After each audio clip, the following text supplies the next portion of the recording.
যে নির্বাচন কমিশন ঠিক একটি নির্বাচনে প্রস্তুতি গ্রহণ করছেন, যার কোনো সমালোচনা ইতিমধ্যে হয়নি, যাকে নিয়ে কোনো কথা ইতিমধ্যে হয়নি, তাকে নিয়ে আজকে কেন, কি কারণে, কার ইঙ্গিতে, কোন প্রেতাত্মার সহযোগিতায় নির্বাচন কমিশনের সামনে বিক্ষোভ করতে যাচ্ছেন? দাবি কি? স্থানীয় সরকার নির্বাচন।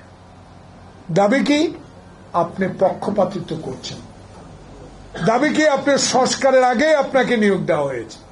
তাইলে তো আপনারাই ইউনুসকে মানেন না, আপনারাই তো ইউনুসের কথা শুনেন না। আবার তলে তলে ব্যথা আছে না, একটা গান গাইতে একটা মেয়ে। আমার মনে হয় তলে তলে আপনারা উপরে বলেন, ভিতরে তাদের কথাই শুনে ইশাকের মতো লোককে শপথ পড়ান নাই, হামিদের মতো কুখ্যাত লোককে বিদেশে যাবার সহযোগিতা করেছেন এবং বিভিন্ন নাটক মঞ্চস্থ করে বাংলাদেশের মানুষের অধিকার, আমার একটি ভোট আমি দিব, একটি সুষ্ঠু ভোট দিব, জনগণের প্রতিনিধি নির্বাচিত করব, সেই পথ থেকে বিচ্যুতি হবার একটা পরিকল্পনা বলে আমি মনে করি। আজকে আমার রিজভির কথাগুলো ভালো লাগে, কারণ তার আন্দোলন সংগ্রাম তো আমি দেখেছি।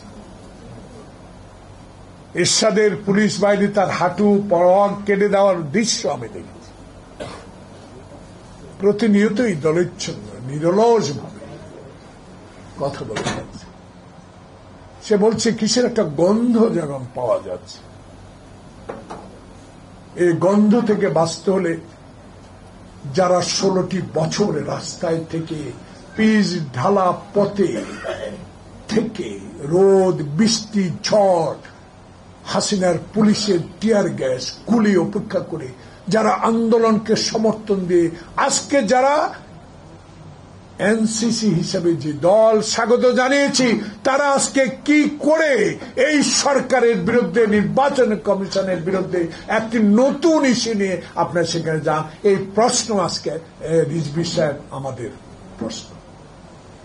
তাহলে এখানে অনেক বক্তা আপনার সমালোচনা করেছে, আপনি গুণীজন, আপনার সমালোচনা হাসিনা করেছে, পার্লামেন্টে দাঁড়িয়ে কথা বলেছে,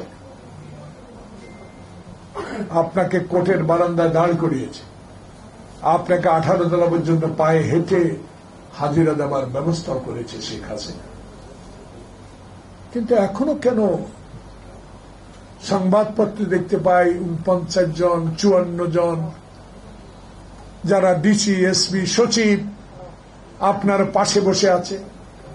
গতকালকে একটা বিষয় আমি আমার বিজিএম ইলেকশন হচ্ছে, আমি হেমায়তপুর থেকে আসতে একটা মেসেজ আমার ফোনে এসে দেখলাম, আমার থানায় 2018 সালে হাসিনা আপনাকে বিশ্বাস করে সেদিন মির্জা ফখরুলের মতন সচ্ছল নেতা গণভবনে বিস্কিট চা খেয়ে আপনাকে নির্বাচনে অংশগ্রহণ করেছে, আপনাকে বিশ্বাস করেছে। সে বিশ্বাসের ঘরে আপনি আগুন দিয়েছেন, দিনের ভোর রাতে করেছেন। সেই ওসি মিজানুর রহমান আমাকে একটি দিনের জন্য ঘর থেকে বেরোতে দেয়নি। আমি একদিন একটি কালো গ্লাসের গাড়িতে করে একটি অঞ্চলে চলে গেলাম, সেখানে প্রায় 1000 খানিক লোক মিছিল নিয়ে আমরা হাইওয়ে রোডের দিকে আসছিলাম। এই মিজান ওপেন গুলি করেছে, ওপেন। তার বিরুদ্ধে একটা মামলা হয়েছে। আমি আজকে স্বরাষ্ট্রমন্ত্রী, আপনাকে আমি অত্যন্ত ভালোবাসি, কারণ আপনাকে আমি চিনি, জানি আপনি একজন মুক্তিযোদ্ধা, পরিচয় আমার অনেক দিন থেকে, কিন্তু আমি একদিনও আপনার কাছে যাইনি, আমি ফোনও করি। এই লোকটা কি করে ময়মনসিংহের সবচেয়ে বড় থানায় পোস্টিং পায়?